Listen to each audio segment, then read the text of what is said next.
Good evening, ladies and gentlemen. Thank you for watching Tarnation TV. This is the High Voltage Racing League. This is Tuesday evening. This is the Maverick Cup Series. This is race number 13. This is Chicagoland Speedway. This is Blaine Donlin, and this is Rod Weston. Yeah, the Windy City. You know, I like this track. I've always liked racing. It's a fun track. We'll quick go around the points. Josh Mercurio back out in first. Only 4 points ahead of Nick Gunther, but the tricky part about it is we talked with them last week a little bit.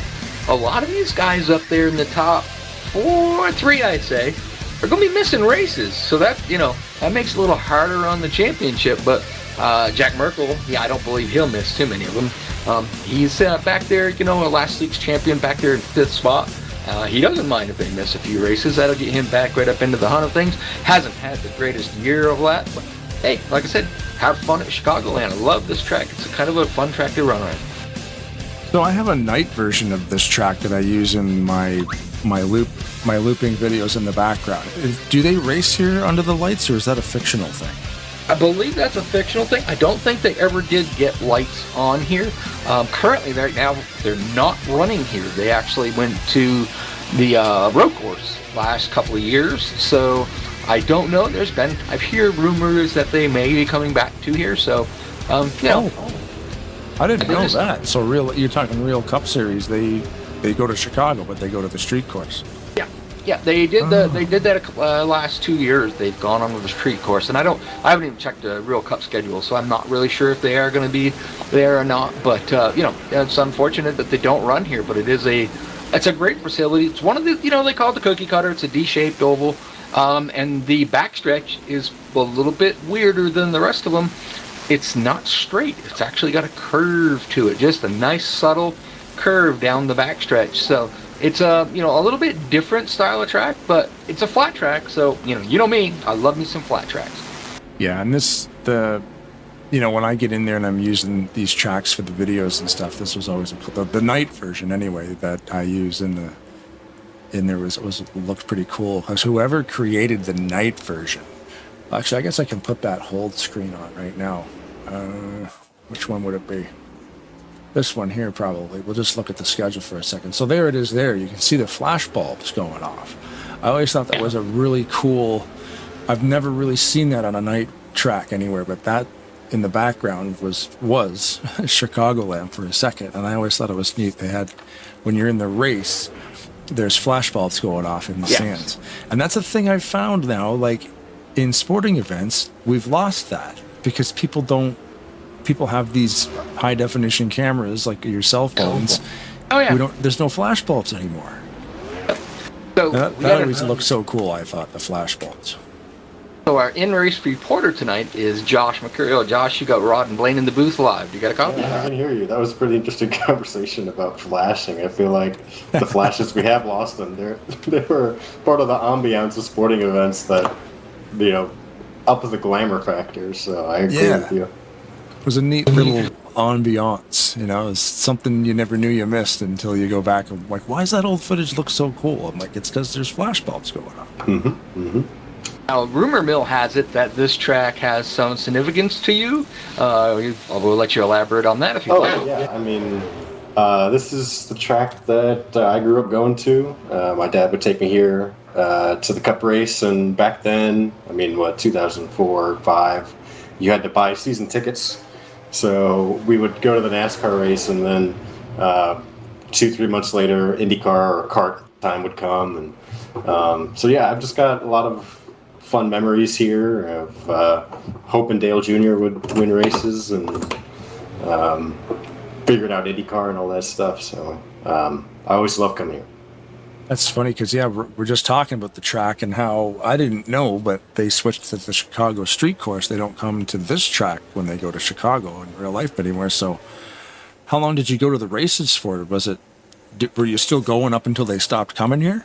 No, I think we stopped pretty much when everybody else kind of stopped going to the races. I think probably 2010 is probably the last race that I went to. And then when I was old enough to have my own money and I could take my friends there, probably around 17, 18, 19. But then I moved. I'm no longer in the Chicago area. So. That's pretty cool, though. to me, it's Loudon, because Loudon's just about an hour and a half away from me. My dad, when he was alive, same thing. We would go to there and watch it. But the one thing I never got a chance to watch there, or always wanted to see, was the Indy cars. So at Chicagoland, that must have been something crazy to watch them guys fly around that track. Yeah, I mean, I didn't appreciate this when it actually happened, but one of the closest IndyCar finishes ever, I was there to witness it. It was for the championship, like 10th of a second, somebody won by pretty much the front wing. And so, I mean, they were flying there, and it was kind of a pack race there. They don't really do that in IndyCar anymore. So, pretty interesting experience. It's funny how like everybody's got the track memories from when they were kids. I basically grew up on a drag strip. My dad raced motorcycles on the drag bikes, so we did ours a quarter mile at a time. Yeah. Too fast. You got to run laps. I'm telling you, it's too fast. Well, Josh, getting into the points. I mean, you lost the points lead last week, but you had a great race last week, and we'll do to get it back. Of course, we know you said something about you're going to be missing a race. So is Nick, and I'm not sure about PV, but I know some of the other guys were going to. So, trying to build up as much as you can from this point on until you take that week off. Yep, pretty much. Just going to keep going, doing the same thing I've been doing for the first half of the season, the second, which is just rack up top fives. It's really hard to gain points on you when you finish only 2 spots behind them. So, like yesterday or last week, I lost to Jack, but I only lost by 1 spot, so I only lost 10 points. So if I can keep doing that, that's good. And halfway through the season to be leading the points is good. So. We'll see what the impact of missing a race will be. I know that a lot of people are on the verge of making, they all have that one race they go, oh, I might miss that one. So we'll see how it all pans out towards the end of the season when we get to Homestead. Yeah, and with a 26 race season, that's a lot of racing. So, it's pretty simple for other drivers, drivers have to have a week off because of, whatever it may be, life, work, everything like that. So family. I get that. A 26 race season is a long season. And so I do wish you the best of luck though, because you've been running stellar this year. Yeah, you've had a few, off weeks, that'll happen with as many cars as there are out here. So, but hopefully, you can keep it strong and get yourself there. Up to that championship at the end.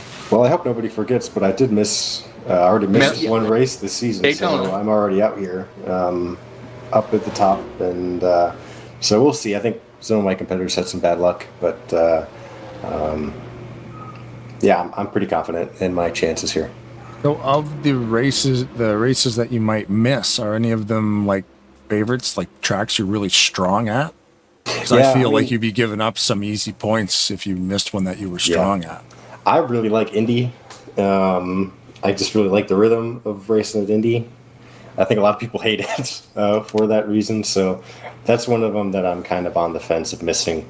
I think the other one is Gateway, I think. So, some tracks that I really do like. So it's tough to give up those points, but we'll see what happens. That Gateway and Indy, those are two, what are they playing? Flat tracks. So flat tracking, yep.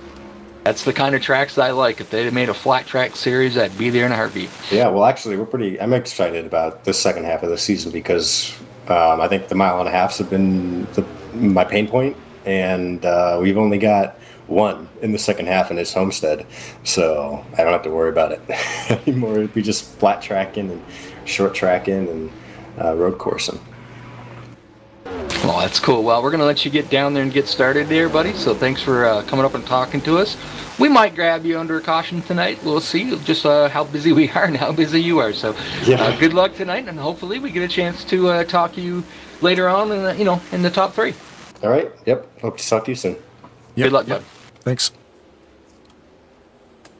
Yeah, we might touch base with Josh again through the race, depending on, yellow flags and all kinds of things like that. We might touch base with them too, So looking into the chat, Mackenzie Weston is in there, obviously. Says, hi, that's my daughter. Hi, Mackenzie. And, of course, our buddy Robert Spring. I don't know if he's still playing Valheim. It was when I left him there, but you know, he's out there just supporting Tarnation TV and getting ready to watch some good racing. Yeah, that's the thing. Yeah, we've got our regulars. We've got about 40 hits already, and you know, people are watching. So yeah, we love the fact that, you know, people get in here, they watch us. It's not a whole lot of people, but like I said, we got 450 subscribers now, and we get a couple hundred hits on each video. So at least I know the subscribers are real people. You know, we're not cheating, we're not buying subscribers, we don't do that.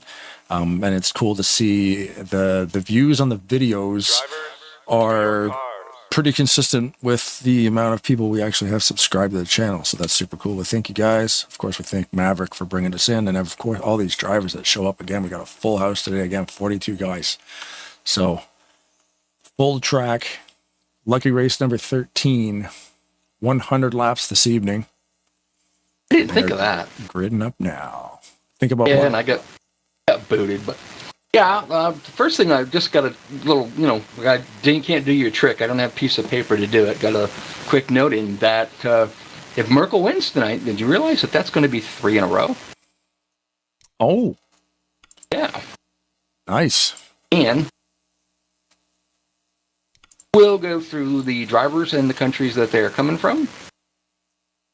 We have 23 drivers from the United States. We have 10 from Brazil. Oh, wait a second. Sorry, we should probably do our Grand Marshal first. Yeah, let's do that. Parade live starts. Grand Marshal this evening, gentleman goes by the name of Rod Weston, co-host of Tarnation TV. Take it away, Mr. Rod. Good evening, folks, and welcome to the Tuesday night Maverick Cup Series, aired by Tarnation TV. My name is Rod Weston, the co-host with Blaine. For tonight's thing, guess what? There's only one thing to say. Drivers, start your engines! There it is. Thanks, Rod. But yes, we were going through the makes and the models and the well, first going to the countries countries. and all the cool stuff. Yeah. As you can see, I have a face that's perfect for broadcasting and radio, you know? Yeah, that's what we put them on YouTube. Yeah.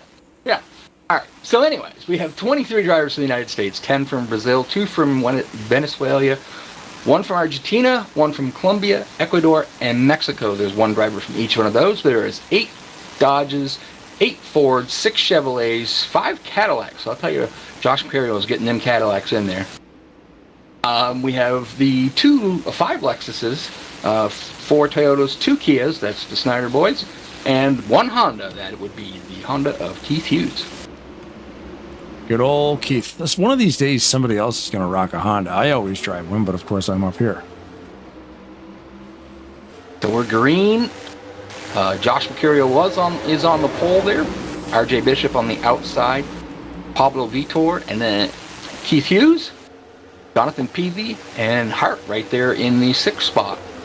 But most of the guys right there you think about that are up in the front are mostly kind of sort of the ones that are in the points. I didn't see where Nick Gunther got qualified, so let me check that. Yeah, it's funny here. I do not see Gunther on my list. I knew he had a race coming up soon that he was missing, so this must be, he was 40th. He qualified 40th, so. Oh, okay. Way in the back. He refused, but did not qualify. So there it is. Yeah, it took 1 lap to kind of populate everybody on the list. Yep. So yeah, he's in 27th right now, last time by the line.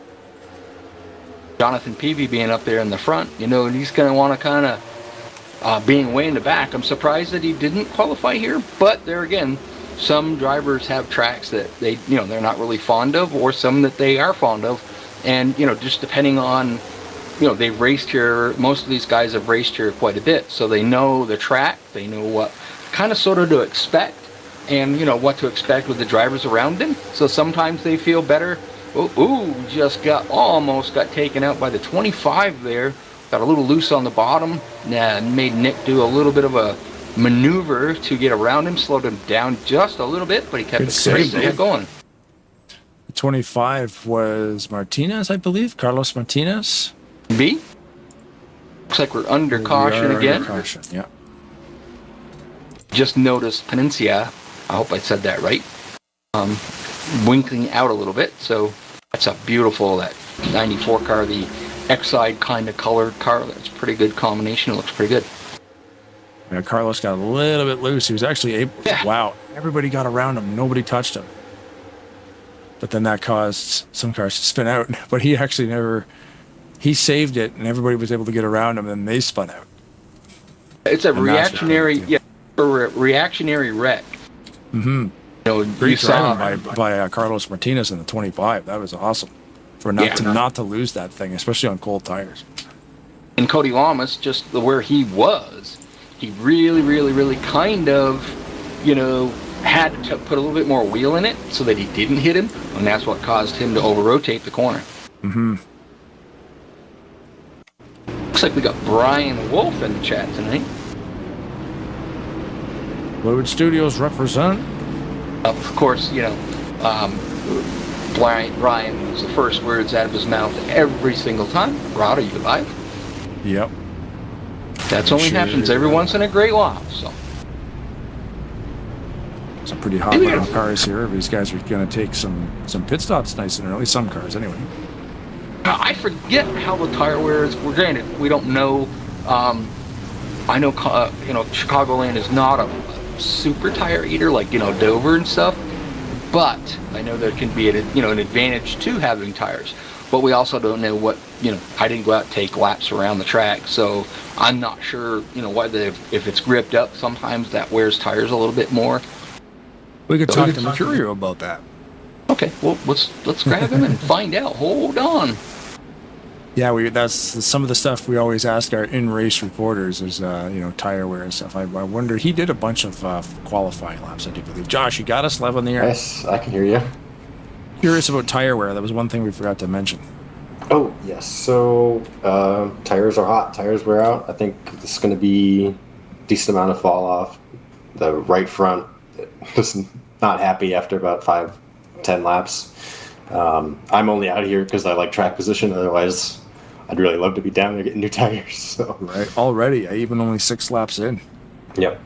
Yeah, because when I connected to the server, it did say there was a tire and a grip modifier in play tonight. So. Yeah, I didn't quite see exactly what Keith had in store for us tonight, but it's definitely hot, slick, and tire eater. So. Cool. Perfect. All right, and just give us a quick, roughly what you can get on a tank of fuel. We're looking at about 30, I think. Or you're going to need 32. tires weight. Going to need tires weight before. Not quite sure. Okay. It really depends on how hard you're going to hit them. I think you can probably get there. Okay. But I didn't get that far in practice, so I couldn't tell you. All right, bud. Well, good luck. All right. Awesome. Thanks, Josh. Yeah, interesting. It's always interesting to see, like, if they're able to get 30 laps out of the tires, then we'd kind of be doing a pit for fuel and tires. But I think they might not really be paying attention to the fuel gauge. They might just be looking at the tire management. And it really all depends, too. I mean, if the track is then gripped up and the tire wear is a little bit high, like he said, you may have to conserve tires a little bit to be able to do that. But that's just something you got to think about, the strategy, when you do it, how you do it. 100-lap race, you still got time, but if you can possibly, you've seen this before in some races where people have done the fuel mileage right and made one less pit stop, that helps. So Keith Hughes is taking the lead, and he is the control car with RJ Bishop on the outside, Josh Mercurio third. Fourth is the 51 of Moranens. I say that right, maybe? Which one? Oh, sorry, Moraes. Yeah, I would say that. Or Moray. Moraes, yeah. Nicholas Moray. Marias. See, the pronunciation all depends on what country you're from, right? So I find like the way, like there's this one guy I delivered to at a gas station. His name's Mohit. Right. But he spells it M-O-H-I-T. So the way you would look at it, say, it would be Mohit. Right. But that's like a North American way to say it. The guy's from like Pakistan or something. He's not going to say Mohit. He's going to say Mohit. So it's like you pronounce stuff different all the time. So we're not wrong in pronouncing it different ways. We just don't know the origin. So we apologize in advance. Caution's back out again. We probably got it right one of those 3 ways. Mm-hmm. No, that's like, Dante Ricky.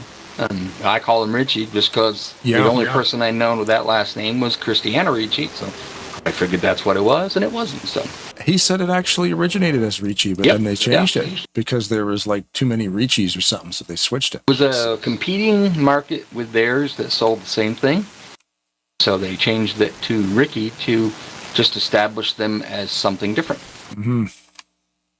You are going to have to play. You are going to be giving out the information for JNL TV because just before the game started, I got the boot and I don't have it no more. Okay. Roger that. We're just trying to find the point of caution. Oh, wow. There's a car upside down. Oh, that's the 04 of John Raines. Let me see. There's John Raines, and we're going to rewind and see what happened.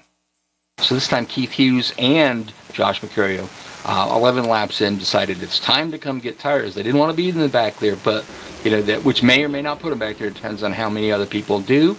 Doesn't look like pit road's real busy, so they have some racing to do. Martinez again got loose in that corner again, and he came up and backed right into the 04 John Raines and sent John right up into the catch fence.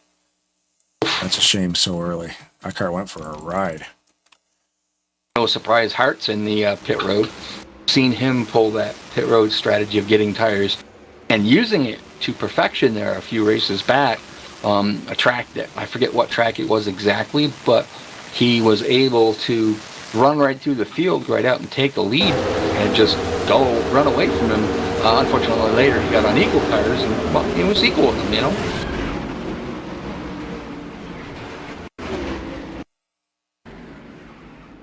Torres is rocking a little bit different paint scheme tonight. He's got his Monster Energy car out. Little connection issues going on. Torres, you said? Yeah, he's got his Monster Energy number 4 out tonight.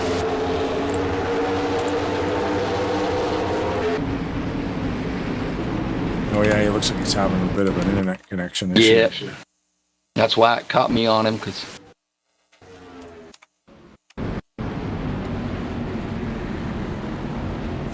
McIntyre usually drive a Pontiac. Right, he's in a Ford. I love how you can remember all that stuff that guys are driving. Torres is definitely having some connection issues. You can see a screen with no car in it right now. Torres is having issues. That's unfortunate. Back of Jonathan Peavy's car looks pretty banged up. I didn't see what happened to him there, but that's the guy that is, I believe he's third in points. Third in points. He's 58 points out, but hoping for a good night tonight to get him ahead of Nick Gunther and Josh Mercurio. But we will find out what happened to him. This is back on lap 9. The car looks brand new in this replay. Jonathan Peavy at 8.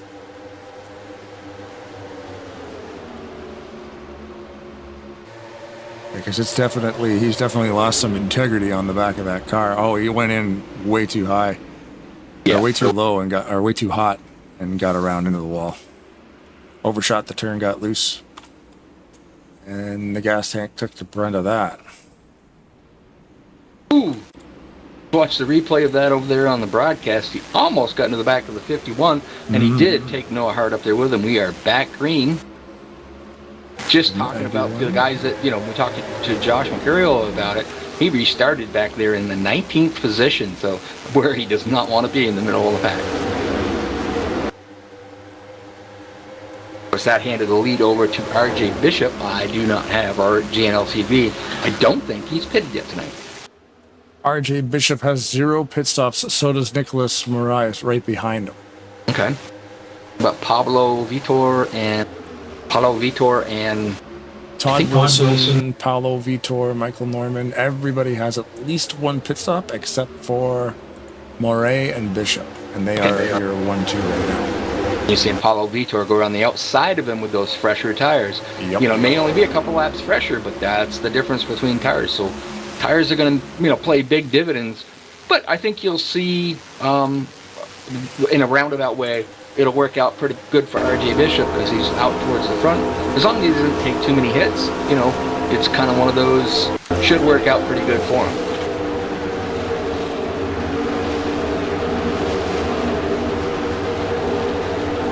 Michael Norman's in a little bit different ride tonight. He's in the Pennzoil car tonight. Used to seeing him in the Cletus car, the Kinetics car, and I forget what the sponsorship was on the green and white one that he's been running off and on. So this is a new ride for him. On board right now with Paulo Vitor in first position. Out to put Torres possibly a lap down. Torres is running about 2 lanes by himself. A little bit of internet connection issues. He's got him popping around about a half a car length. So that's not too bad. I've seen it a lot worse.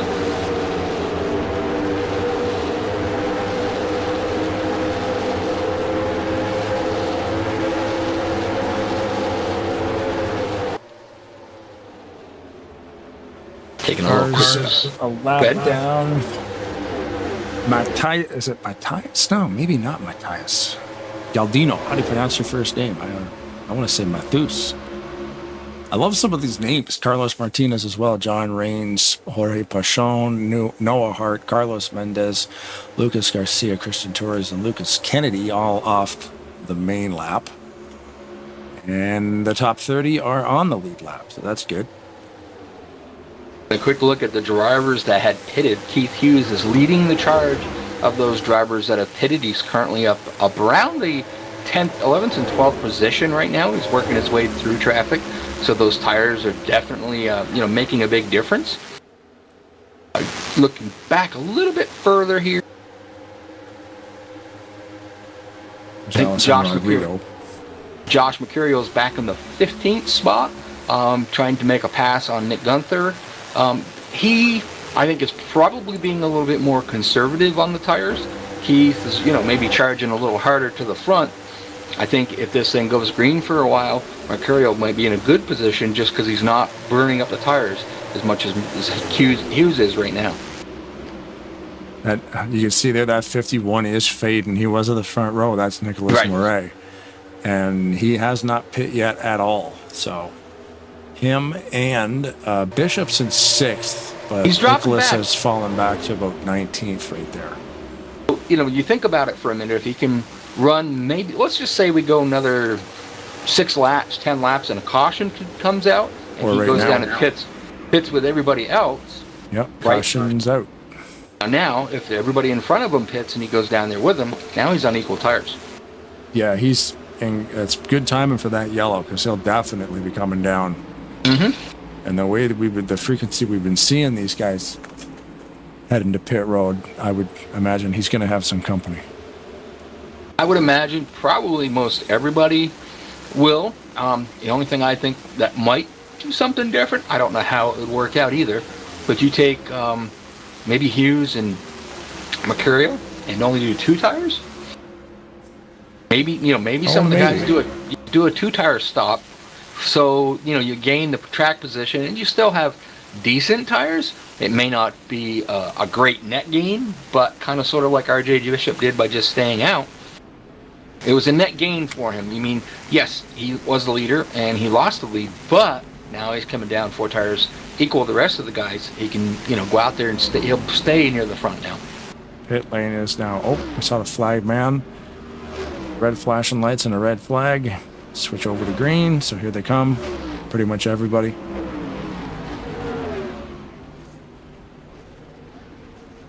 I was trying to see where Keith Hughes and ended up there. So he made it all the way up to the 10th position.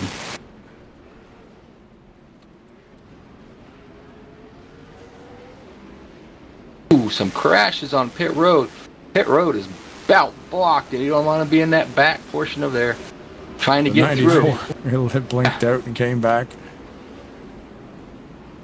See what started it, but I was watching Mercurio to see what he was going to do in his pit stop, and I just happened to notice the car spinning in the background and pretty much kind of blocked the track for a minute.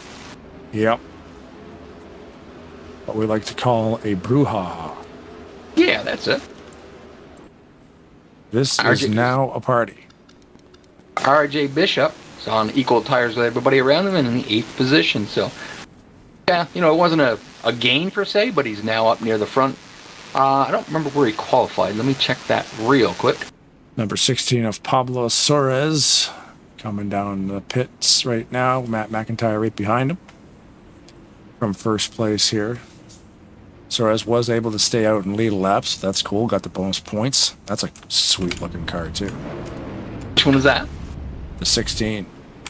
He's got that Biffle font. Yeah. That's a very cool car. Red, white, and a few different shades of blues.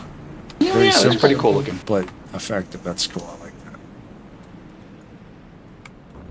I like the complicated cars. I like the simple cars. Depends on how you go about it, really. Yeah, there's a design choice for everything, really. I mean, you can make anything. I've made some cars ugly on purpose, just because that's what I wanted to do. Yeah. This is my ugly car. It's brown and purple. But you could make brown and purple work. I didn't want to. I'm like, nope. I want it to look like puke. It was probably a Halloween car or something. Then you got that Corona. Look at that. That's a cool looking ride. That I just barely hopped onto it. Yep. Miguel Figueroa. Cadillac there, Corona Cadillac. Going to probably be, I believe, going to be one of those. It is a Cadillac. That's funny. Mercurio's been, you know, bringing these guys over there to run the Cadillacs, so. And they're getting more Cadillacs, so. He's got an FRN logo on there. He needs a Tarnation TV one right next to him. We need to have talk with him about that. Yeah, we got to get that. We got to get our logo on there. How much is it going to cost us? FRN logo on a race where they, you know. Yeah. Ooh. You know what, though? You will not find bigger fans of other broadcasting channels than us. We work with those guys, and they work with us. Oh, absolutely. And one big happy family in the broadcasting community, so don't feel bad. I'm not sure what the restart rules are here at Maverick, but you just showed it in the broadcast there. The 16 of Soares kind of, to me, stepped out of line before the start-finish line. But, you know, I don't know. Most of the leagues that we do broadcasting for, you know, that's kind of a no, it's not, it's frowned upon. You do not step out of line until you are past the start-finish line. But their rules here, Mark Snyder around, taking the 18 with him. That's a hard hit for both drivers. Just happened to be on Mark Snyder when it happened. Oh. Back that up a bit here. It does not look like yellow is out. And we might be in a caution cool down. Oh, man, they went up and over. Mm-hmm. Yeah, Mark lost Mark control got just in the a little corner, and the 18 went. Yeah, they got tied together. Oh, man, that can cause internal damage as well. Yep. It looks like Mark is retired. And we do have yellow. And unfortunately, you know, just the 18 had nowhere to go. Yeah. Pits are open.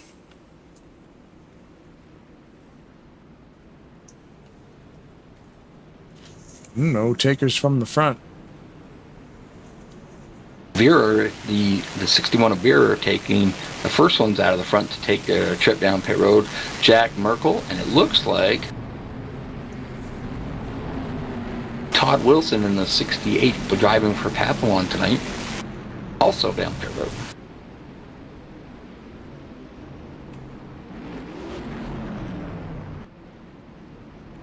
Curious, I haven't seen anybody try the two-tire tricks, but you would think somebody might try it. Circumstances would have to be a little different. If you're going to pit now, you want Ford because you're going to be going through a lot of cars. But I think that's something we might see in the last half of the race. Yeah, it is pretty cool seeing the Tarnation TV logo on the grass at the center of the track. That's pretty neat. Never thought this would actually become a thing. Just doing a fun thing and then making a couple of bucks off of it, and now I'm starting to say no. Yeah. Well, because RTG reached out again, we just did, surprise, Wednesdays, the Aero 88 series over there. They want us in, I think it's in the next couple of months, whenever the season's done, this current season finishes, and then we take over going into the next one. So that's a Wednesday night series. You've been talking about it left and right, back and forth, and you hadn't got it all, bound up and, the contract signed yet. But. Yeah, and they were reaching out. We're kind of just talking about it, and then they were kind of thinking, well, we might, see how Thursday goes, and then, maybe do some of the other series, which is cool. Because Talladega is great. It's fantastic racing, especially on a Thursday. But variety like this is nice too. So with the Aero 88 series on Wednesdays at RTG, it'll end up being different track every week. And that mod is so cool. Yep. The way that mod looks. Apollo Vitor is going to be the control car with the Rodrigo on the outside, then Keith Hughes, Edwards, Gunther has worked his way up into the 5th spot with PV on the outside, Josh Mercurio, and Tagger. Hager. Jesus, I can't say nothing today. Hold on. Tagger? Tagger, yeah, there we go. Tagger. In the 10th position, so. Sorry, I gotta take a drink. You did hear the news though, right? A well-known, we'll say, person that races in this NASCAR community that does things a little bit the wrong way, finally got caught at the last league he was running in and no longer racing. Yeah, I heard that. Yeah, little birdie told me that one. Yeah, and me too. Why do people have to cheat? I don't get it. It's so fun to come out here and just hang out. Ooh, Paulo Vico was right on it. Oh, I guess he was. I don't know how to explain that. I don't know if he was on it or if he was anticipating the start to be a little bit sooner. Mm-hmm. But he did get a heck of a run on Rodrigo. Keith Hughes right behind Paulo is going to try to see if he can get by him. I thought for a moment he might try the high side, crossover move to the inside. Nope, there's no room there. Looks like caution is back out. Brian Wolf in the chat there, looking forward to spending Saturday nights with Tarnation TV. Season 3 is going to be awesome. ASR on Saturday night, the premier Talladega Super Speedway Series. They've already got their 12 race schedule. Every single race has a different sponsor already locked. Wow. So they're doing what they did at Talladega Nights, where they were having drivers sponsor each race. So like you can buy a race and you can supply us with logos, commercial breaks, whatever you want to do. I mean, you're paying for it, so you can do whatever you want. So that's kind of neat. So it's in the driver's hands. I know Robert Spring has a race. Nate Balzer has a race, of course. He's got a cancer awareness race. Great news. Nate's computer's running again. Yeah, I see that on Facebook. His liquid cooler puked and fried his CPU. So he bought some new RAM and bought some new, brought a new processor and a new power supply, I think. Got it all back up and running again. And guess what you do with the brand new computer in 2026 with tons of horsepower? Guess what you do? You install this 23-year-old game. Yeah. Yeah. First thing on the list, you got to install. Every single time. Mm-hmm. Since 2003, every time I've built a new computer, which has only been about 3. Maybe only, 3, because it would have been on that computer. And then I built one in 2015, and then I built this one just recently, or I bought it pre-built, but from a builder, which is good, not a Hewlett Packard or anything. Yeah. That's the thing, you have to get this game working because it is a little bit of a chore. That's kind of the process. You got to get all the stuff, you got to get it all in there, you got to modify a bunch of things and make it work. New games are easy. You fire up Steam, you click install, you walk away for 5 minutes, it works. Yeah, this is a passion project. Yeah, no, it depends on, if your DEP is working properly, and then that can be a hassle. I don't think that's a requirement anymore. No, it's not, but back in 7, in Windows 7, it was a big thing, and so it was kind of a situation where you would go in and you'd change this and it didn't work. You'd go change that, it didn't work. And I fought with mine, and I did everything on the list that didn't work, and I went back to the first one, and then it worked. So I couldn't explain it, but it worked. And I found Yeah, as versions change, because I would have played this on, it would have been XP, and then 10, and then now 11. So every time I build a new PC, it's usually with a new operating system. Oh man, is it going to work? Like, yes, it's going to work, but it's going to be that jostling you can hear in the background, if you can hear it. That's my dog getting comfortable in the box that she sleeps in. But no, you never know from Windows to Windows how long it's going to take people to figure it out. You know, like I need this thing to work. So if we currently haven't found a fix for Windows 11, I'll just stick with the 10 machine. That's why I don't have 11, because I usually don't switch operating systems until I absolutely positively have to. Yeah, and they did offer in Windows 10 you can get security updates for another year if you all you have to do is just apply for it and it's automatic.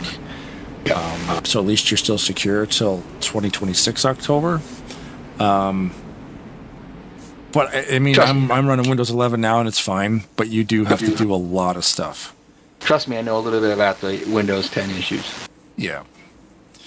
And Windows 11, man, it took me a good day of stripping all the AI out of this operating system. It's a bloated piece. It's a mess.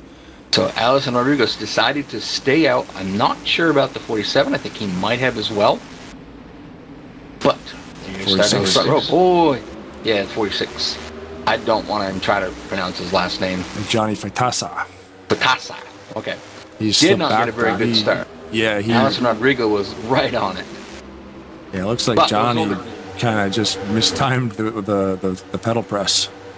He's moving now though. The 51 there, Marez. I like those rims on there. They got a little blue trim around them, but that car's pretty well beat up, and not on fresh tires as much as the guys that are passing him right now are around there. But like I said, they're using that possibility to, like RJ Bishop did earlier, to possibly get a net, a little bit better net gain from where you were prior to that last caution. Had a little bit of damage to it.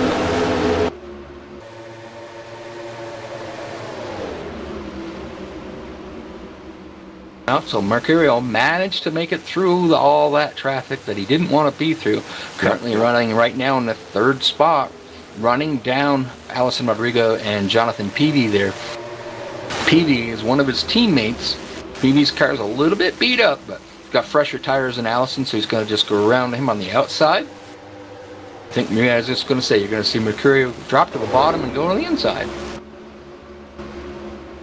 Cars that have retired from the race. Mark Snyder in the 27, the number 4 of Kristen Torres, the number 30 of Michael Norman, number 45 of Steph Thomas, and the number 98 of Danica Matthew just retired. Benjamin Snyder actually just retired. It just popped up. Unfortunately, sometimes when we read your name, you're out of the race. It's too bad for Danica, Steph, Michael, Christian, Mark, and Ben. PB out front with a crushed trunk. But like you said, fresh tires. It could be, an aerodynamic advantage or disadvantage, but one of the things it can also do, 9 times out of 10 when that happens, it has a tendency to make the car a little bit looser. In a situation like that, you can see it basically just kind of laying the spoiler straight. Yeah. So it makes the car a little bit looser. So if you're a driver that, when you come into a league like this and it's a fixed setup, the setup is not going to be perfect for everyone, but they don't make it per se perfect for someone like myself that would rather have a setup where the rear of the car hangs out a little bit. You got to make the setup good for everybody. The guys that can, the more experienced drivers, they'll figure out a way to make it work. So this could be either a curse or a blessing for Jonathan Peavy, just because it might loosen his car up a little bit. If it does that, he might be able to get a little bit more out of his tires on a longer run if the car is running real hard on the right front, like Josh Mercurio said that it would do, earlier when we talked to him. That'd be pretty awesome if some borderline catastrophic damage actually made the car better. Yes. I've done it at Rockingham. Yeah, back into the wall and go for it. Yeah. I didn't do it intentionally, but I backed it into the fence. The only thing that really hurt me was that I had motor damage.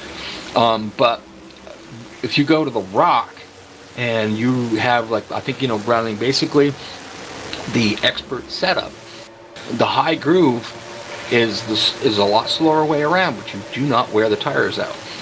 Okay. So me and my buddy went up to the high groove and ran up there. I got caught into somebody else's mess making my way up past them and got the damage. So he ended up winning because he ran the high groove. Basically, probably halfway through the run, everybody would just start coming back to him and he would just roll right by him. And I was able to do the same and finish second just because we were saving our tires. But it helped me because the setup was, a little bit tight to my liking, and it loosened it right up real good for me. The great thing about this NASCAR simulator, man, it can, you can do stuff like that. So Keith Hughes managed to get his way back up to the front past Josh Mercurio. Sorry about that. A little bit ago. Now he is, knocking on the back door of Jonathan Peavy. He wants to get out here and win this thing. The question is, though, is he running too hard on his tires? Yes, we've had, a few cautions already. We haven't had a green flag run really go that long. So, is Keith Hughes, using too much tire, or is he using the smart strategy, going based off the amount of cautions that are normal, I guess, you know what I mean? He might be just thinking, I'm going to just go burn them out, we'll get a caution soon. Yeah. Or, like you say, burn them off. It's early still, sort of, Yeah. But test the waters, too, You stay, people got loose there. Yeah, you get out front and just keep these guys behind you. That's another thing with the yellows that we've had. Like, some of them, hasn't been a lot of cars involved, but the cars that have been involved have been very, very a substantial amount of damage. So it's like, maybe you just want to stick out front the whole time, as much as you can. I was going to say, I'm wondering if when he got out front, maybe he was just kind of backing off and saving tires a little bit. But no, he went 1/10 of a second faster that time by than he did the last lap. So he's still right on it. We know this guy's done pretty good here. He has won one race this year. Hasn't run much at the road courses, and it's got him down there in points at about the 8th spot. But I still think he should run them, but he just doesn't like them. But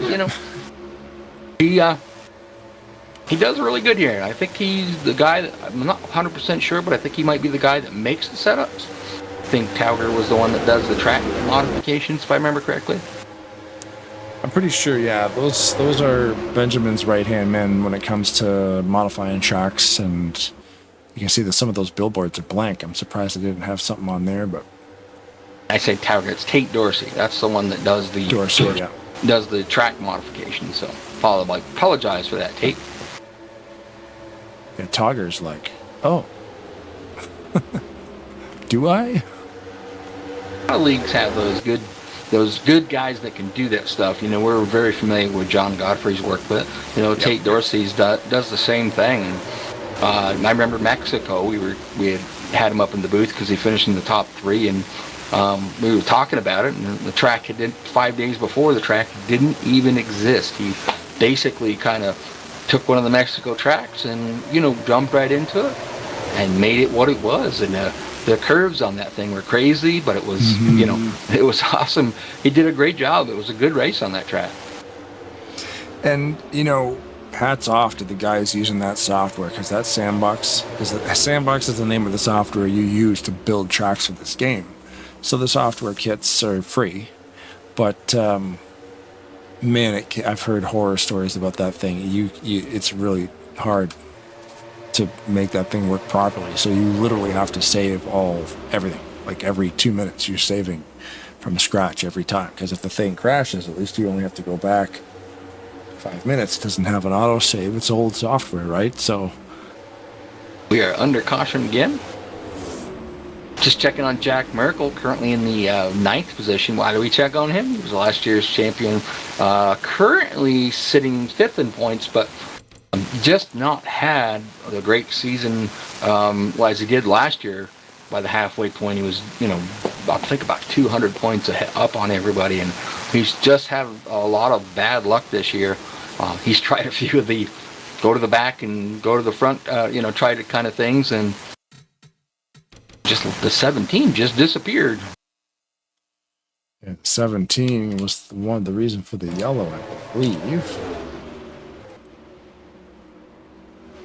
Should see, I would assume most all drivers down on pit road this time. We had a pretty good little green flag run there. We're coming into pit road when I get down here this time. We'll be at the halfway mark. So I would imagine the only ones that will stay out is some of the ones that may want to, somebody that may want to lead a lap. We ain't quite got down to that zone where a two-tire change is going to, maybe pay dividends. Wouldn't do you much good. It would get you to the front, but obviously, like you said earlier, it would not be, very beneficial right now. But if you get down 10 laps or so to go, it might be the way to go. So pits are open. We are seeing some pit stops here. That accident must have been the cause for it. I couldn't see anything else. And it looks like Carlos Mendez of the 17 has been ejected.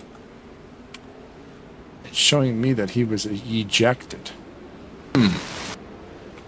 So I'm curious, why that? Yeah, maybe he said something on the microphone. I don't know.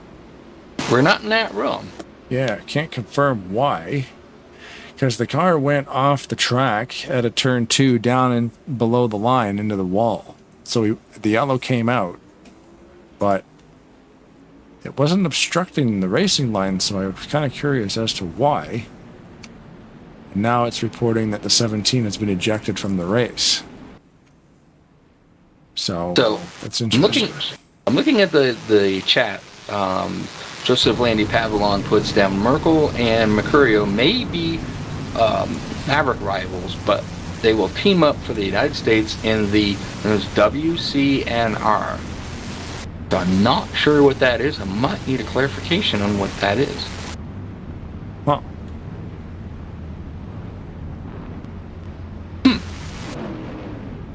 Was it the balls in your court? yeah, Robert Spring and Ryan Wolf there talking about the upcoming season of ASR. They've purchased a race.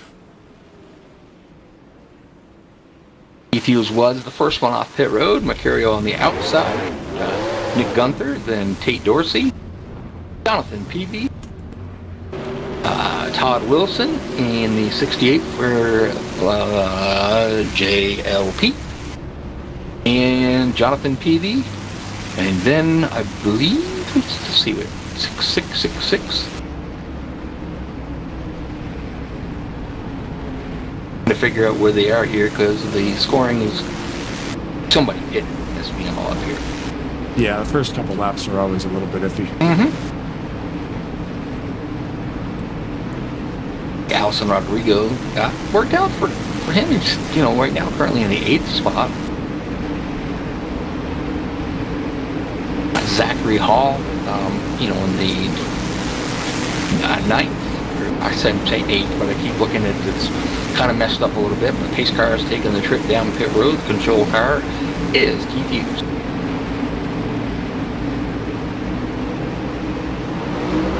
Ooh, Gunther was on it. I was surprised he didn't go up and give Hughes a thumb. Josh Mercurio got a little bit better start than Keith Hughes did. Not much. They're pretty darn close.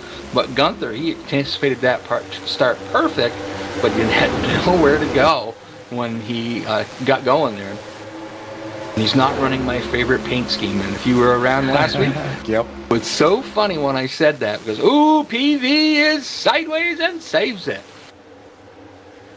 It's going to hurt him as far as position-wise go, but he's able to continuing on in the race there. Josh Mercurio on that high side is not giving up. He's trying to make that high side work. So far, they just can't. Keith cannot get him cleared. Caution flag is back out. Peavy had that thing sideways going into the corner. But we know the back of that car being damaged the way it is, that's a product of it. And so usually it's going to rear its ugly head right about there on a restart. So what a save, though. cold tires. You get that thing warmed up, it'll get locked in. But Yep.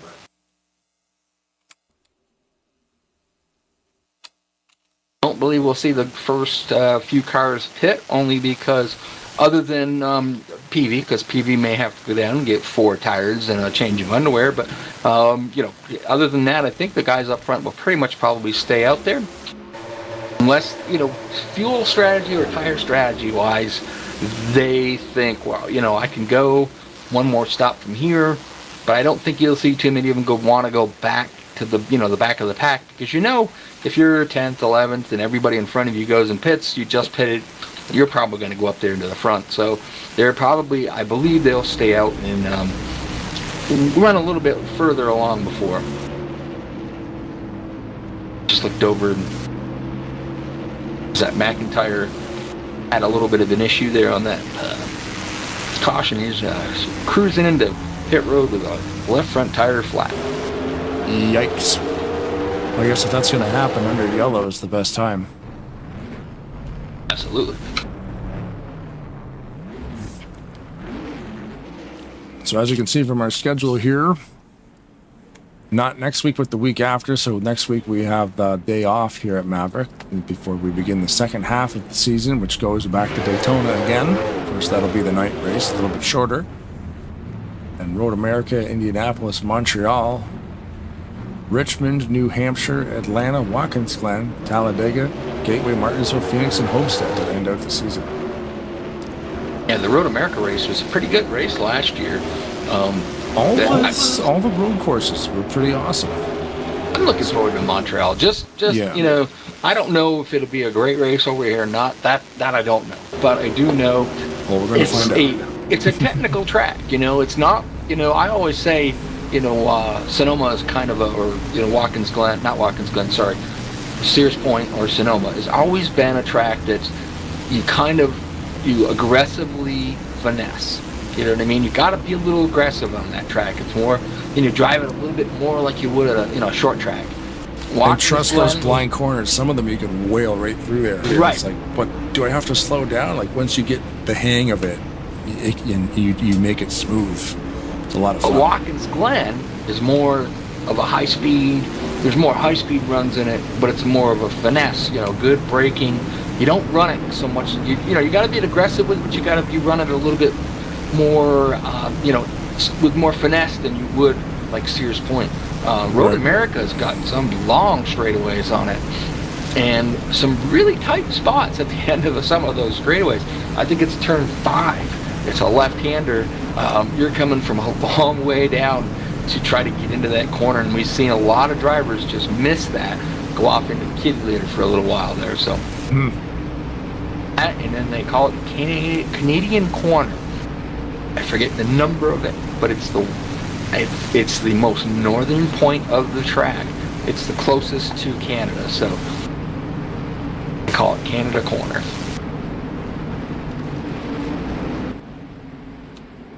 So as I predicted, nobody out front pitted down the pit road this time. We're getting down to about 44 laps to go.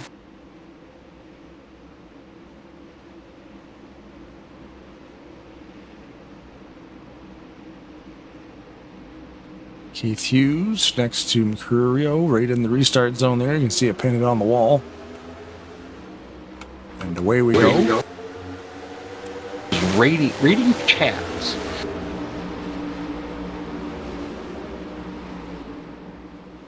Hughes with a great start on that restart. Wow. Boy, did... Oh my God, Nate Dorsey was just on the edge of being a little bit loose on the exit of 2 there. He just drove through it and it stuck, and it was pretty cool that he was just barely a little bit loose. Once again, Keith Hughes and Josh Mercurio on the front row, just, you know, fighting to see who can get that lead.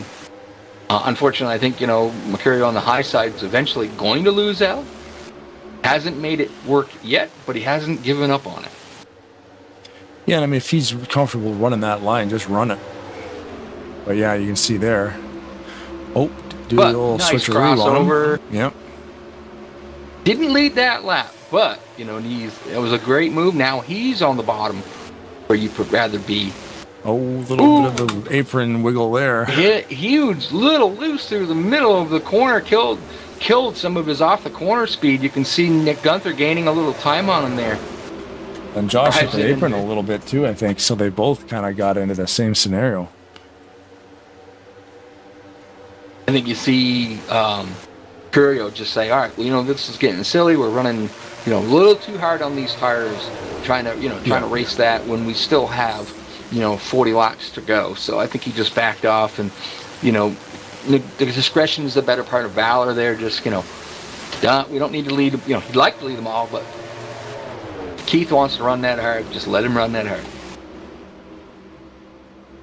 Yeah, exactly. Let him drive away. Oh, yeah. Got tire skid marks straight up into that wall right there. Smoke. Fastest lap so far on the night.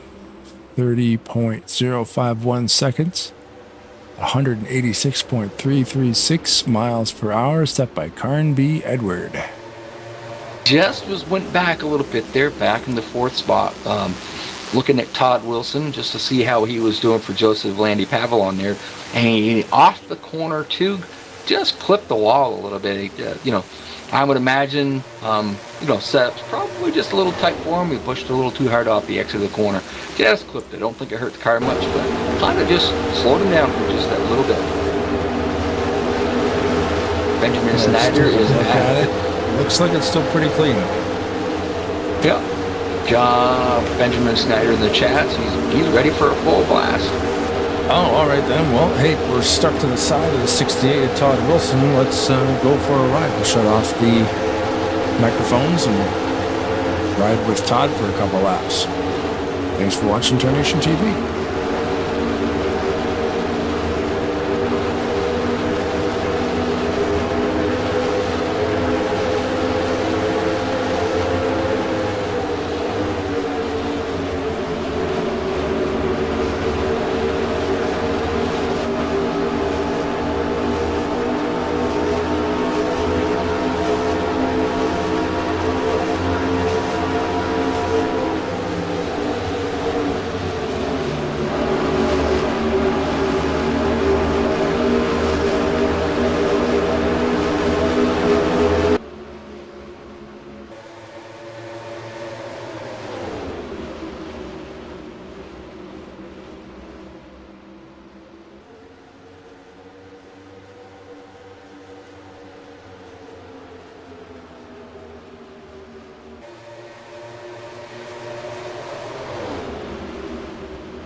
thanks for the ride, Todd Wilson.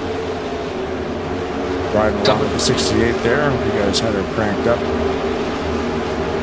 Full blast. You saw probably in the replay, we were close enough to us that we saw not Joseph Landy Papillon, because I'm thinking of Joseph because we were running in his car. Zach Hall was down the bottom there. Jonathan Peavy and him had a little contact on the front stretch going pretty much almost to the start-finish line, which sent Peavy up into the fence a little bit, but didn't seem to slow him down. Losing some spots there, yeah. Damage may not be, like I said, it could be a benefit, but it may not be a benefit as well. Yeah, I mean, you just assume it's going to not be a benefit most of the time, but we've seen certain situations where cars look pretty wrecked and they're able to stay with the draft. Yep. If you got a good pusher, especially if you damage your rear spoiler or something, the car's kind of useless. But if you got somebody pushing, then, you know. A lot of that depends on the track. Some of the tracks where that comes in handy is like if you have a setup that's too tight, you know, and it works to your advantage. Just, you know, it can happen. You know, may not be for Jonathan right now. I mean, we've seen him sideways a few times, so might be just a little bit too loose. Like I said, some people like a loose setup, some drivers don't like them. So it's getting tight right there. I was gonna say Vera on the bottom there, Peavy. Yeah. Think, whoa, Peavy's up into and hit. I think that was McIntyre that he just kind of touched and sent McIntyre up into the fence. McIntyre is currently 5 laps down. Not having a great night, that's for sure.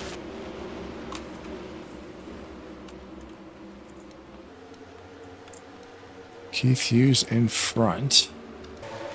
Jack Merkel is lingering around in 4th. Just in front of Mercurio, just behind Dorsey.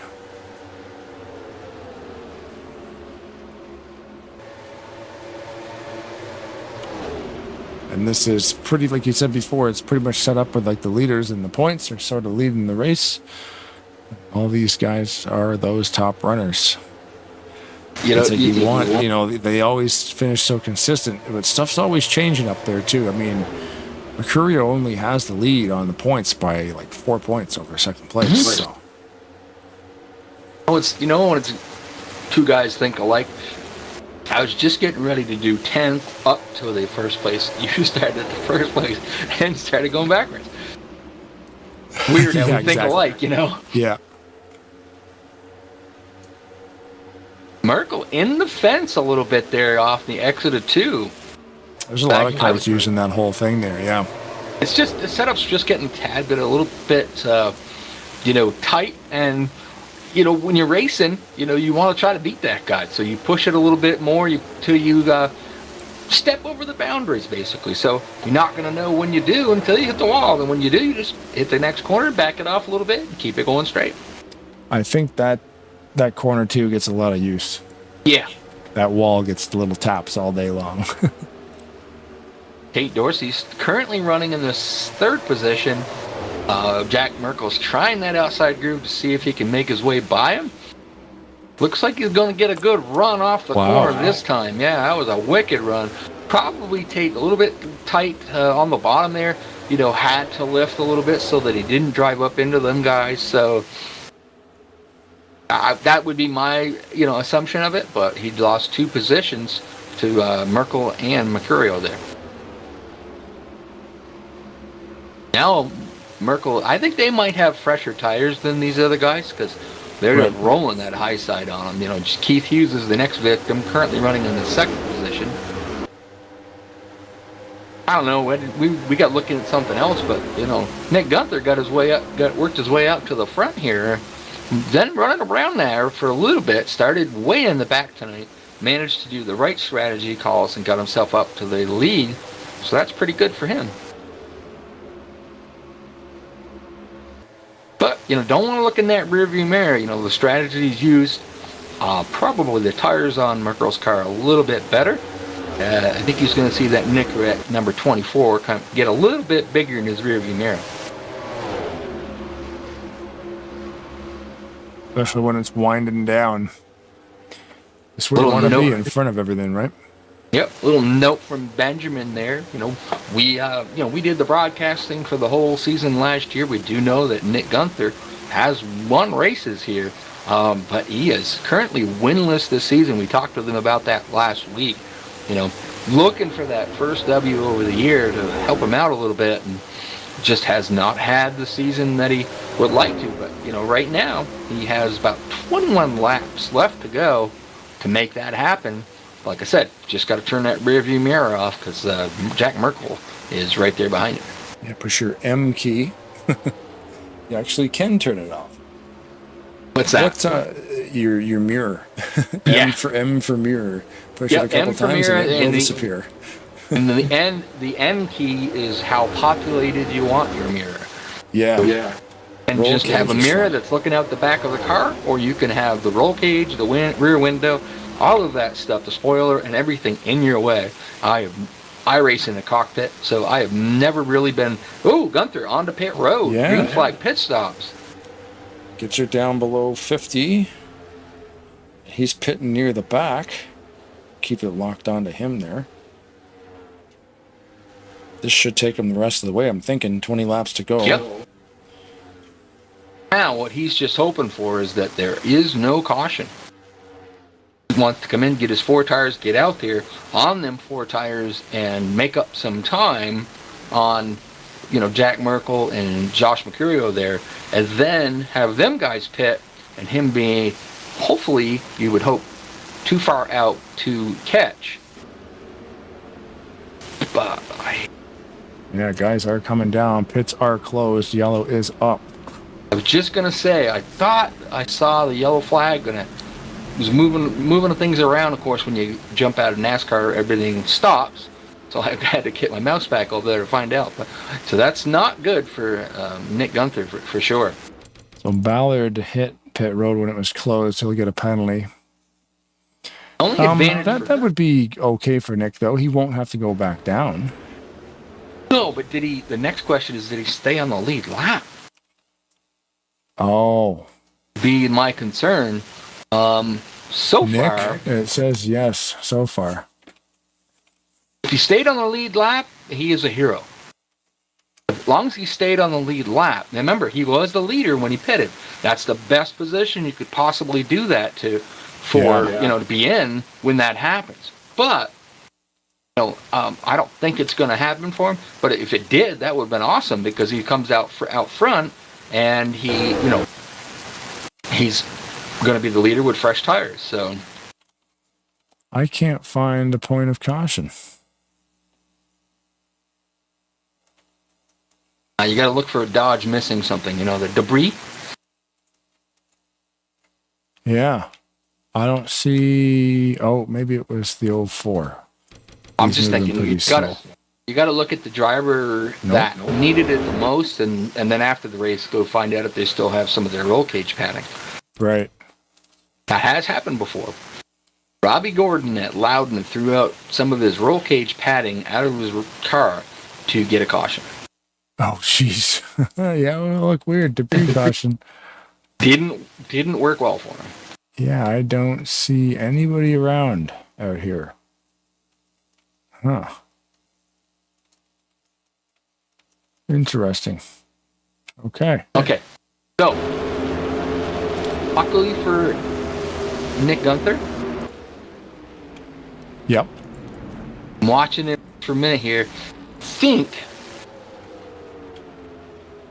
don't know if he's still on the lead lap, or if he is, he could be at the tail end, and that would be my It's biggest showing concern. him, for me, last time around, he was in 14th. He's the third last car. So right here on the line, it'll update that information. The 55 is about, the fifth. So he did get caught a lap down. So basically, he took a waiver out, which you would, because you're ahead of the pace car or the lead car. And another good point about that is you're already out there on fresh tires. The unfortunate part about it is, he did have to run around there for a little bit.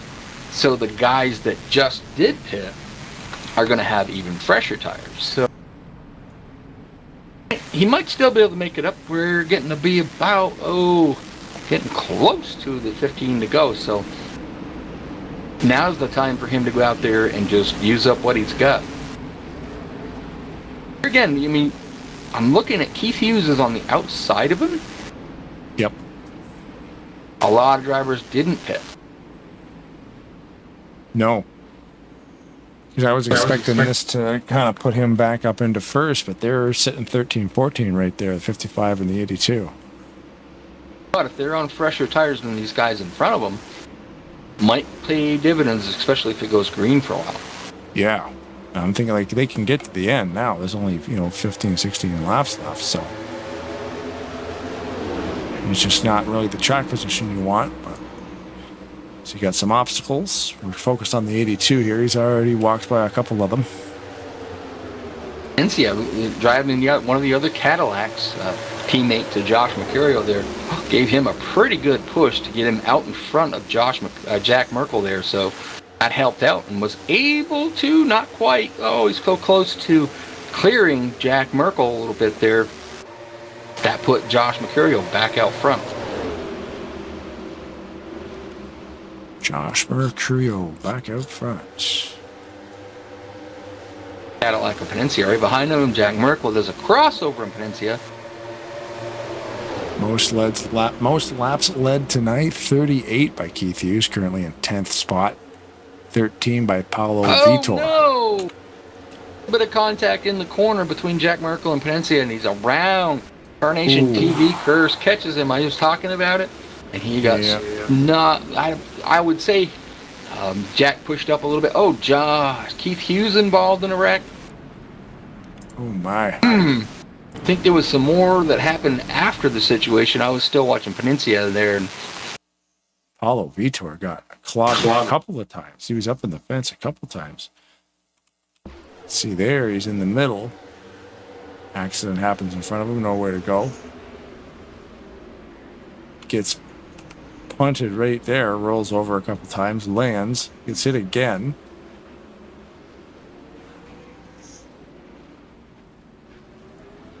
Oh man. It's too bad for Paulo. 12 to go. I don't know. I don't think you'll see Mercurio pit. Merkel, Todd Wilson. They're all right up there. But, if you are, 7th, 8th, your Cody Lamas and all that stuff, do you stay out? Or do you take the gamble, put new tires on if they don't pit? So you are going past pit road. Yep, they're staying out. So Nick Gunther, Jonathan Peavy, Tate Dorsey, 16 of Swords, Insia, Ballard, and Keith Hughes are coming down pit road there. Interesting. Looks like Hughes has a flat right front tire.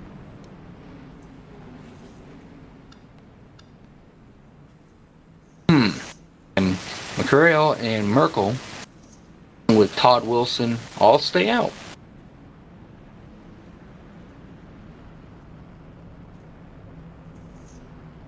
We're going to go restart with less than 10 to go. What is it? It's 5 or less is the point of no return, right? Yes, 5 or less. No flags will be pulled. And they have to get to the line. Yeah, we've had some close ones, where like the crash happened and then it's a gray area because they say, there's no yellows in the last 5, and then after the line, the yellow came out. I'm like, well, it's now the last 5. Why is the yellow coming out? But it takes them a second to hit the button. It's more like if no incident, because if the incident happens 100 yards from the start-finish line, and they're technically on 6 to go, they will pull it out. Yep, and we've seen that we got a little curious about why that happened, but that was the reasoning for it happening. It was just, it happened with 6 to go, and they couldn't get the thing pulled out quite quick enough. So, pace car lights are out. We got Josh Mercurio on a pole, Jack Merkel second, Todd Wilson, the 51. The lights No, are out, right. but he did not leave the track. I guess we were past the entrance there. Yeah, what they did, they went to go green after the start-finish line. So they just turned the lights off. There's usually after the start-finish when they get down, you know, the game itself would do it right at the line. But when you're calling them, pulling them yourself like this league does, they usually do it just after the start-finish line. So we haven't really seen Cody Lamas up front here tonight. Currently sitting back there in the 5th position. Hero of Galdino? Am I saying that right? Galdino, yep. Galdino, okay. And it's been, you know, running around the middle of the pack. Now currently up there in the 6th position. 70. That was right. I wasn't sure if it was 18 or what. It was 7-18 of Gusto. Then Edwards, your top 10. And we go. Flag Argent Bishop. I don't know why that's on there. That could be a passing penalty for the restart. Josh Mercuro got a great run on that bottom. I guess the thing we want to know is, was Hughes was the first one that took a tire? You think Right. Gunther's already up to, he's going to be probably 4th or 5th, depending on where Wilson lets him go. Wilson's kind of in his way and just running out of room, you know, place to go. Get some racing room. I think Gunther's going to be, whoa! PV almost flipping back of Gunther there. I think PV still, like I said, with that damage, fighting a little bit of a loose condition. Yeah, and it can flare up too, right? Like depending on the air in front of you or beside you, bent up, back of the the car being all bent up like that, it gets squirrely sometimes. And down to it, 7 to go. Nick Gunther, man, he has got fresher tires.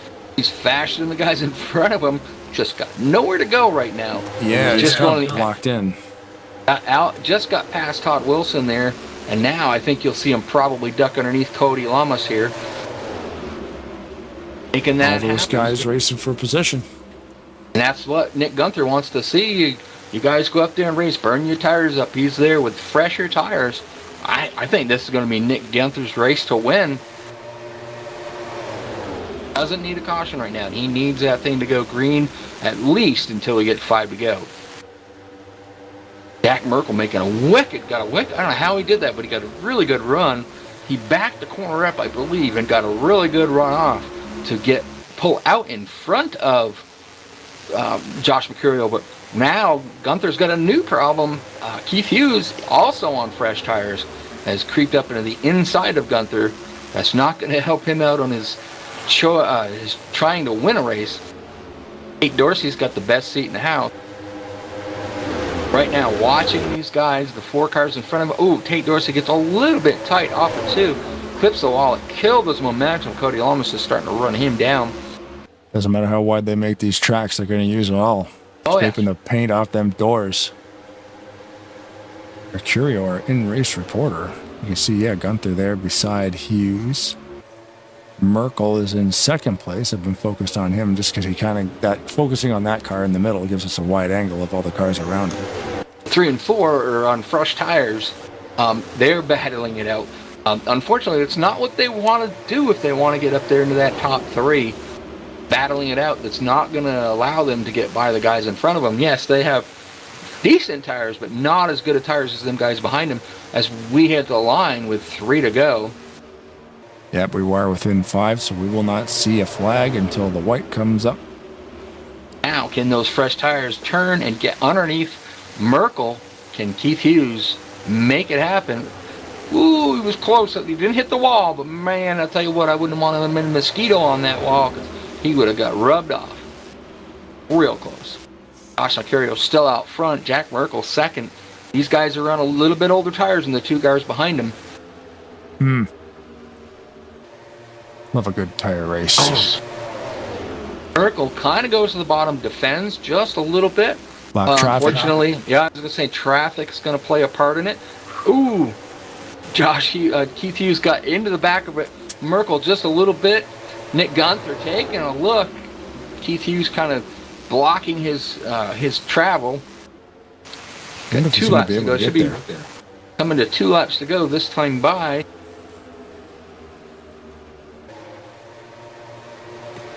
What a race going on up front we got going on here. Jack Merkel's just trying to hold on. The cars behind him with the fresher tires, they're trying to find a way by. I think it's getting to that point now where they've kind of used up all the good on those new tires, but they should still be better than the ones in front of them. Keith Hughes makes the turn down to the bottom as we come to the white flag, 1 to go. Jack Merkel is just pushing a little too hard, clips the fence. That allows Hughes and Nick Gunther to get that run off turn 4. Not the time to do it. Nope, not the time to do it at all. Now, does Keith Hughes have anything for Josh Mercurio going down the backstretch? Mercurio's got a good gap. Got a good gap, but they've got new fresh tires. Might be able to turn down underneath him. Nope, Josh blocks that. Make sure that he can't go under the bottom. This is for first place right there. I don't think he's got enough time to do it. He's going to hold on to a good second place finish. I'll check that out. Great run. Oof. And there's a congratulations T-bone. And flip now up and down. Now your car is demolished. Yeah. That was a pretty good ending to that race right there. Yeah, that's very cool. good.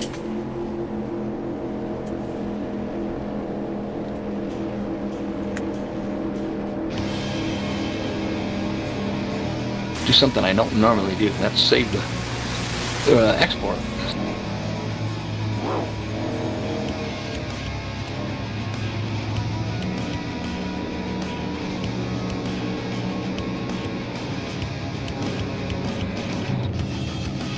Well, congratulations to Josh Mercurio in the 86.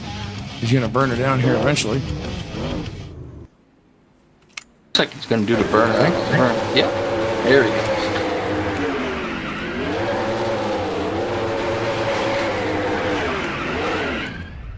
I wonder if he's got a North Star motor in that. Well, that built a North Star motor. Wasn't the greatest motor out there. Oh, yeah? Mm-hmm. Good job, though. Good points night for Josh Mercurio. Pad a little bit on Nick Gunther. Nick Gunther right back there in 3rd, so he hasn't getting too far away. Keith Hughes, who, like I said before, back in 8th in points, finishes in 2nd. As soon as Josh Mercurio gets done playing, let's see if we can roast these tires. I think he's looking for victory lane, baby. I was going to say, I think he's looking for victory lane, yeah. Might not be one. I don't know if there's one of those. I guess we're going to find it. We're riding along with them.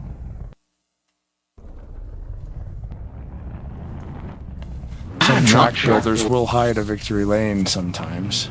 Mm-hmm. Yeah, there is one, yep.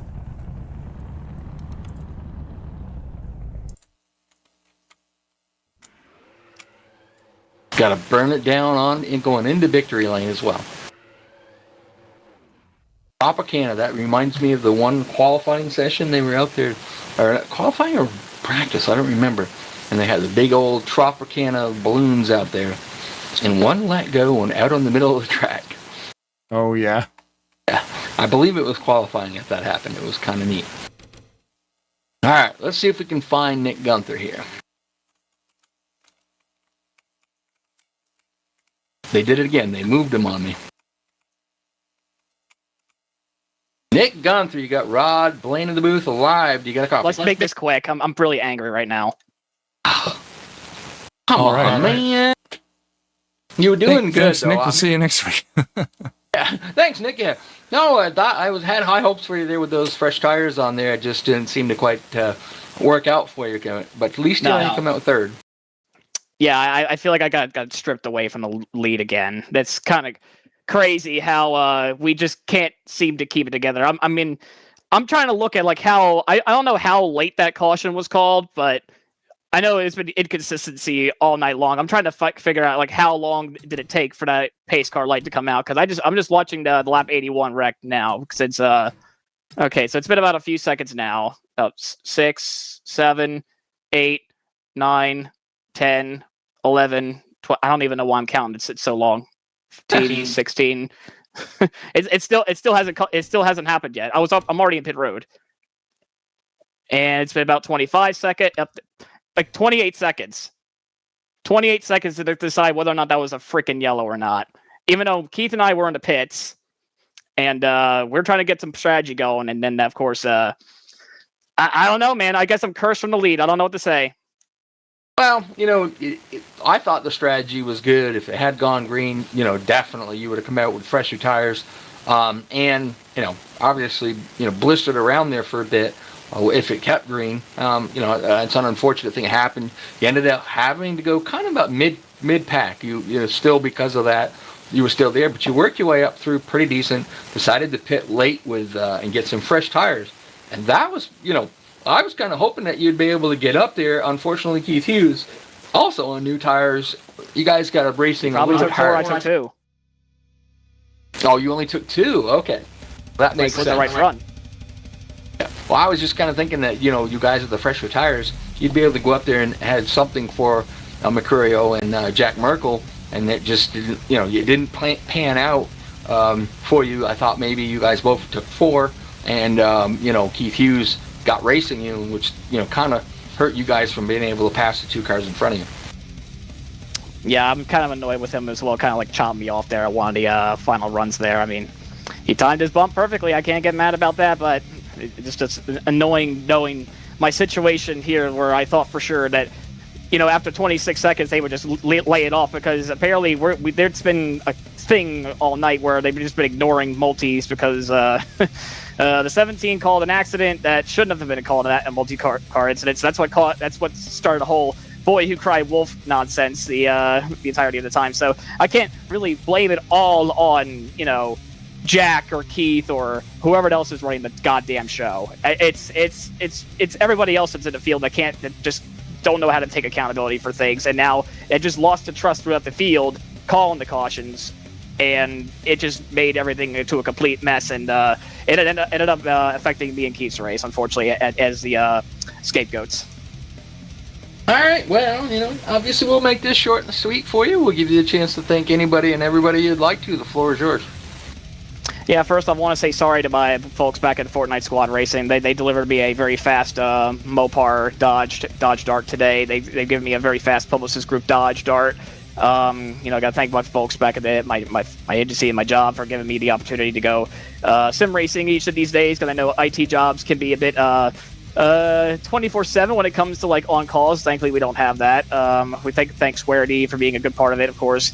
Thanks Surfside, of course. Drink Surfside is 100 calories, 2 grams of sugar, and really refreshing alcoholic drink. And that's pretty much all I have to say about that, really. All right. Well, congratulations on your 3rd place, and hopefully next week you can get what you got. Daytona next week, dude. So maybe you can get up there and get a win. Week after. Week after. Oh, we got the weekend off? Yeah, no race next Tuesday. Perfect. Valheim time. All right. Well, congratulations, bud, and we'll hopefully get to talk to you in 2 weeks then. We'll see you then. Thank you, Nick. And Nick is gone. I didn't get a chance to even, talk to him or do anything with him because he just took off. He's disconnected, yeah. Actually moved the waiting room, just trying, because I grabbed him and then he disappeared on me. So, all right, let's see if we can find Keith Hughes there. Yeah. If he would stop moving.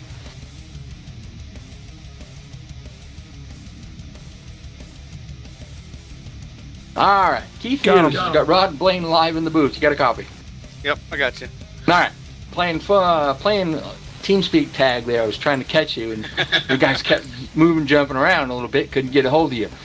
So, I don't know. You ran. I don't have the information on laps led because, unfortunately, my game quit, so I don't have JNL TV. But, you had a pretty decent night. You led, I think, probably the most laps last time I knew. Yep. Ran, most of the time up front, except for when some of the pit stops put you in the back. Late pit stop there for 4 tires. Got you the opportunity to get up there and contest for the win, but not quite enough time to get to Josh Mercurio. Yeah, we kind of ran into a lap car there trying to check me and Jack up. I don't think if we don't catch that lap car, I don't know if I can win. but I'd get side by side with Josh before the end. And that took a lap of time off my speed because those fresh tires helped. Now I did get wrecked, and I got through the wreck, and then somebody came and swiped me, so I had to go pit because I blew a right front. But maybe it helped more overall. I don't know. I think I'd rather been up front, but it was fun going through the field with fresh tires. That felt like Superman right there at the end. It's funny how that happens, when you get good tires on compared to the rest of the field on a track like this. I mean, it pays more dividends at Dover and some other tracks, but, obviously tires were very, very important. So, looking at the points, this is going to help you a tad bit, not a lot. You're still a little ways out because I don't points race. I know that. I gotta make it interesting for the folks that you can just tell them I'm a part-time driver. You got to make it interesting for the 3 people that are watching. Come on. But no. I'll be like Corey Haim, trying to win on a part-time schedule. There you go. But you had a great night, great race. We missed the Purina car, by the way, but that's okay. Blaine, do you have any questions for Keith? Yeah, where's the Purina car? It's in the garage. It's in the shop. Yeah. Last time you raced it got wrecked that hard, did it?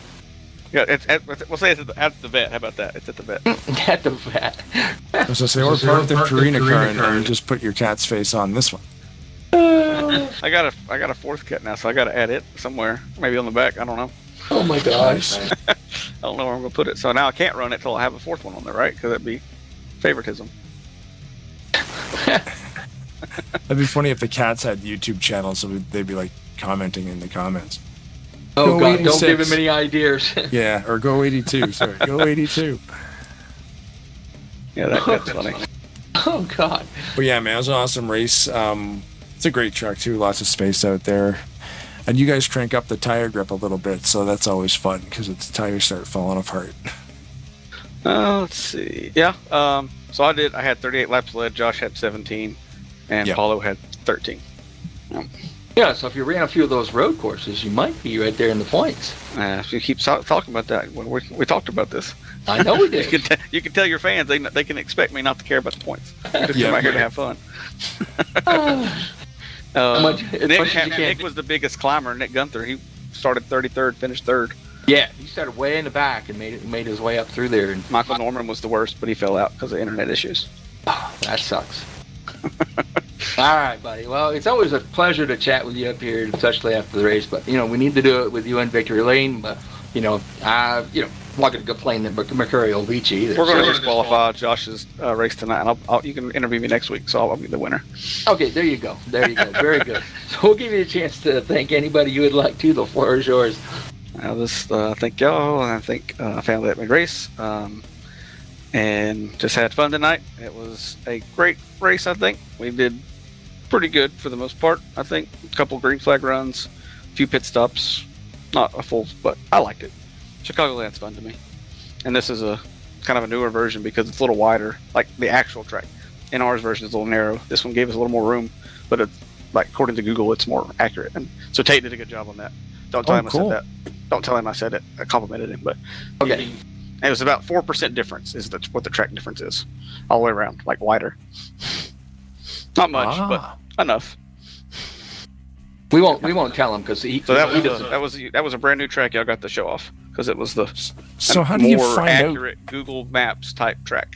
Oh, I see. You're getting the topography of it and just laying it right on top, and then finding out, hey, this isn't as wide as it should be, and then having there's a couple tracks like that. Darlington's like that from NR. Bristol's actually weird. Bristol was a little bit of an egg shape. Then you're like, it's an egg and actually in real life and not an oval. And most people get that wrong because they think it's a circle, but it's actually different both turns. So, and it's just like Chicagoland, it's different both turns as well. And I think everybody got to see that tonight. Cool. That's very cool. But, all right, thank y'all, and we'll see y'all next time. All right, well, congratulations on your second place finish, and hopefully, next week we'll get that. Yeah, I was gonna say next week because the Montreal's like after that, and we know Road America's coming up. We know you're just gonna sit up in the booth eating popcorn. So I might do a few laps and then park it. I might wreck somebody that I'm mad at. How about that? On accident, of course, not on purpose. Yeah. It didn't happen on purpose. I lost my wheel disconnected. It's a really good brake fade. Wheel hop. Yeah, wheel hop. I'm gonna have some wheel hop I got a long story, but it's short. I can shorten it up. I had that happen to a guy that I got a little mad at, and oh gosh, I don't know what happened. My brakes faded. Oh no! Great excuse. I hate when that happens. Ironically, it happened twice during that race, and he was in front of me both times. And That's crazy. yeah, I don't know why. And usually That's he says perplexing. something about it, and he never said a darn thing. So, but anyways, congratulations on your second place finish, and like I said, hopefully next week we'll see you up here because we know it's Daytona, and we know you're good there. So you've won there before, so maybe we'll see you back up here this time with the checkered flag. All right, thanks. Good job, bud. Thanks, Keith. All right, we finally Josh is get to back. this guy, Josh McCurry. You got riding playing the booth live. You got a copy. Yeah, I hear you. I hear you. That was an adventurous race for you tonight. You said you wanted to try to, save tires a little bit, stay up front. We saw early in the race you didn't pit when the first few cautions come out. Then you did. Got yourself back there quite a ways in the middle of the field. It was kind of fun watching you work your way methodically up through there. Using the strategy to the best. You didn't pit at that end. Did you think you were, might be in a little bit of a trouble there, or, do you think you're going to be okay? Track position was still pretty important, even though the tires were an issue. So I was pretty confident that if the Nicks and Keiths, those guys on that strategy, when they had finally gotten up to the top 5, that their tires were going to be cooked. And from one of the conversations we had after the race, I think that was definitely the case. I definitely had a little bit more in the tank there at the end. My tires were nice and cool. And those guys were, pushing 250 on the right front. So, they didn't stand a chance when they finally got up to me, if they finally got up to me at the end of the race. Wow, that's really 250, That's dangerous. Yeah. Yeah, you could boil water on that thing. So. Yeah, but all in all, great night for you. You didn't lead the most laps and such. Keith took that away from you, but, you're going to retain the points lead and move a little bit away from, Nick Gunther, the third place car. Not a lot, not as much as you probably want to, but, you think about it from here on out, you keep doing that, that's going to be beneficial for you. Yeah, I definitely wanted to lead all the laps. Like, who doesn't? But I was never really in a position that I didn't want to be in. I felt that race was mine from the start, which I never really feel that way. Just always had the tires underneath me. I was always going the pace that I wanted to go, and so I just let Keith and RJ and PV and Tate take off, and then 5 laps later they were coming back to me. So I didn't get to lead too many laps. I think the first lap I led was like lap 90, so it's still a pretty good race, I think. Always good when I predict that, and I got it right. When I during the broadcast, I had said that when you drop, let Keith Hughes kind of go by, and you kind of drop back a little bit there, and I said, he's just saving tires, so that worked out pretty good. All right. Yeah. You do it. Go up on the second year of doing this, and if I haven't figured out how you drive yet, I kind of have a feeling that's where you were going. Blaine, do you have any questions for Josh? I was going to comment on that same thing. That's a great strategy when you can just kind of let them walk by you and then slowly reel them back in, because they're all racing each other too, and it's neat to see that happen. There you go.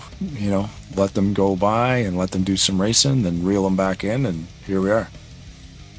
Yeah, it's a real good feeling when when they drive past you that that they're going to come back. So it takes a lot of work, and did some good jobs in practice. I think thanks to all the guys at MP Motorsports for all their help figuring out how to drive the track in practice. So it all paid off. All right, that's a perfect ending to a pretty good race there, buddy. So we'll give you a chance to for you to thank anybody and everybody you would like to. The floor is yours. Yeah, so obviously, as I said at the beginning of the race, it's the first track I ever went to. So thanks to my dad and my mom and all those family friends that introduced me to the sport. Still enjoying doing this to this day. Thanks to the fiance for putting up with the click-clacking, and all the people at MP Motorsports, at NNSCRA,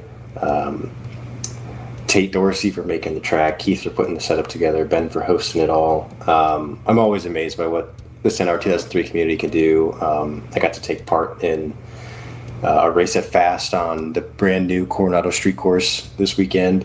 I mean, it's still in beta, but man, it's fantastic. And Tate and all the other people at Area 23 that put that thing together, I mean, it was amazing. And it is amazing all the things that people do for this game. So thanks to everybody in the community. And thanks to you guys for putting on the broadcast. Say, before you go, I didn't forget. I watched the brought the highlights of that race, and it was unreal. I'm not exactly sure what corner or what straightaway of how high them Cup cars, the Xfinity cars, were coming off the ground on that bump. Oh yeah, for turn 2, we were catching air. We were landing in the braking zone. So part of me, I don't know if you ever played this arcade racing game called Trackmania. So we were all joking about how in that game, because it's an arcade, you jump in all over the place, that sometimes you have to reduce your air time to get a faster lap time. So we're like, maybe we should lift before the corner and see what happens with that. But no, it was faster to just launch it. That sounds cool. I looking forward to seeing you guys race on that course. That like I said, it was very interesting to watch the highlights of that. Like I said, it's O'Reilly series now and the Cup series. But yeah, that's cool. So, well, congratulations on the win, bud. And then, you know, that puts you probably all-time leader so far this season. Keep up the good work, man. I think I'm you're my number 1 pick to win this championship. So I don't say that. Oh, come on. That's bad. I appreciate it. I appreciate the support. I appreciate all the people who support me. Obviously, we got to be Jack because nobody likes an incumbent. So I appreciate it all. It's been a great run this season too. Very close. It's awesome. So far, the way the season's going, I just say, you've got it pretty much all together. You've had some bad luck, but you're still been right there every chance and every time you can get it. So I'm hoping you get it, but either way, it's going to be a great season for you. So congrats. Yeah, we're only halfway through, so stay tuned. There you go. Congratulations on your win, and we will hopefully see you not next week, in 2 weeks, in the winner's circle again. Yep, hope so. Well, there you go. There it is. Yeah. Pretty good finish. I kind of thought a few times this year. I kind of thought those new tires were gonna pay a lot more dividends, but it just didn't seem like it. It just didn't quite work out for. You can't say it didn't work for them. They were in the top 10, but the latter part of the top 10 made their way all the way up to second and third. The 4 tires made it up to second. The 2 tires only made it up to third, but still, that was pretty good run for them at that last little run. Yeah, great tire management, and yeah, the last half of that race was really good, especially on the way to that checkered flag. But yeah, so there you go. Next week is an off week. We return the week after that, which will be the first week in July, and it'll be Daytona, the second Daytona race of the year. New sponsors and stuff like that, so stay tuned, of course, for that. That's our last 12 races. And as always, thank you very much for everybody watching on YouTube. Rod, thank you very much. Yes, sir. Thanks, of course, to the drivers. Couldn't do it without you. Full house again tonight. It's always fun to call that live, and that's what we do. Of course, thank you to Maverick, Ben, and all his whole entire crew for bringing us in here to do this for them here in their 2026 season. We will see you in a couple weeks right here. We'll see you on Thursday. We're doing the Tally Challenge at RTG. And that's basically it. Kind of a short schedule here. We're in between seasons. But yeah, if you do dig what we do, subscribing will notify you when we go live again. So as always, on behalf of Sir Rod Weston himself, if the women don't find you handsome, they should at least find you handy. Keep your stick on the ice.